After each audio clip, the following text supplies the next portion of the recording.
Ang Swiss engineer na si George de Mestral ay hindi nagtakdang mag-imbento ng isang fastener na balang araw ay magiging kapaki-pakinabang. Ngunit noong 1941, bumalik siya mula sa paglalakad kasama ng kanyang aso upang mapansin na pareho silang natatakpan ng maliliit na barbs ng halaman ng cocklebur. Sa mas malapit na pagsisiyasat, nakita ni de Mestral na ang mga burr ay hugis ng maliliit na kawit na nakakapit sa mga selo ng kanyang damit at balahibo ng aso. Nabighani siya at sinimulan niyang subukang lumikha ng kanyang sariling hook and loop na tela, isang pagsisikap na sa huli ay magdadala sa kanyang katanyagan. Noong 1955 na patent niya ang Velcro, isang pangalan na pinagsasama ang mga salitang French na velours at crochet na nangangahulugang velvet and hook.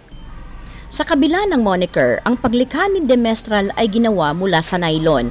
Nagtagal bago nahuli ang mundo ng fashion, ngunit ang NASA ay isang maagang nag-adapt gamit ang Velcro sa mga spacesuit at shuttle. Sa katunayan, mahigpit nilang tinanggap ito, kaya maraming tao ang naniniwala na ang Velcro ay isang imbensyon ng NASA. At pagkatapos ng mga dekada ng pananaliksik, sa wakas ay naisip ng mga siyentipiko kung paano gawing mas tahimik ang Velcro sa 2021.